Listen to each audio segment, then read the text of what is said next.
అదే RTV app వార్తల్ని క్షణాల్లో చదివే అవకాశం ఉంటుంది. ఒక న్యూస్ పేపర్, ఒక టెలివిజన్ ఛానల్ మీ చేతుల్లో ఎప్పుడూ ఉంటాయి. ఉయ్యూరు పోలీస్ స్టేషన్ పరిధిలోని గత కొన్ని రోజులుగా బైకులు దొంగతనం జరుగుతున్నాయి వచ్చిన ఫిర్యాదు మేరకు కృష్ణా జిల్లా ఎస్పీ శ్రీ అద్నాన్ నయీం హాష్మి గారి ఉత్తర్వుల ప్రకారం గన్నవరం డిఎస్పీ జయసూర్య గారి పర్యవేక్షణలో స్పెషల్ టీం ఫామ్ చేసి ఎవరు దొంగతనం చేస్తున్న దాని మీద నిఘా పెట్టడం వల్ల సుమారు 49 సంవత్సరాల వ్యక్తి అనుమానాస్పదంగా దొరికాడు.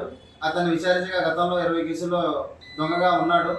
ఇతన్ని విచారించగా ఇతని వద్ద నుంచి పల్సర్ బైక్ ఒకటి, ఫ్యాషన్ ఒకటి, ప్లాటినా ఒకటి, స్ప్లెండర్ 2, షైన్ ఒక బండి, మొత్తం 6 బైకులు రికవరీ చేయడం జరిగింది. ప్రాపర్టీ వాల్యూ సుమారు 3 లక్షల రూపాయలు ఉంటుంది.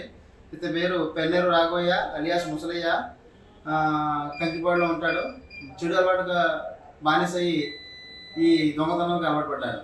అతన్ని అరెస్ట్ చేసి రిమాండ్ పంపడమైంది. ఉయ్యూరు పోలీస్ స్టేషన్ పరిధిలోని గత కొన్ని రోజులుగా బైకులు దొంగతనం జరుగుతున్నాయి వచ్చిన ఫిర్యాదు మేరకు కృష్ణా జిల్లా ఎస్పీ శ్రీ అద్నాన్ నయీం హాష్మి గారి ఉత్తర్వుల ప్రకారం గన్నవరం డిఎస్పీ జయసూర్య గారి పర్యవేక్షణలో స్పెషల్ టీం ఫామ్ చేసి ఎవరు దొంగతనం చేస్తున్న దాని మీద నిఘా పెట్టడం వల్ల సుమారు 49 సంవత్సరాల వ్యక్తి అనుమానాస్పదంగా దొరికాడు. అతన్ని విచారించగా గతంలో 20 కేసుల్లో దొంగగా ఉన్నాడు.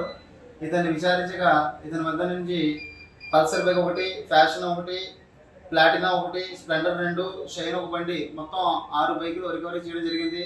ప్రాపర్టీ వాల్యూ సుమారు 3 లక్షల రూపాయలు ఉంటుంది.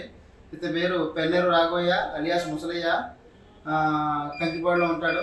చెడు అలవాటుగా బానిసయ్యి ఈ దొంగతనానికి అలవాటు పడ్డాడు.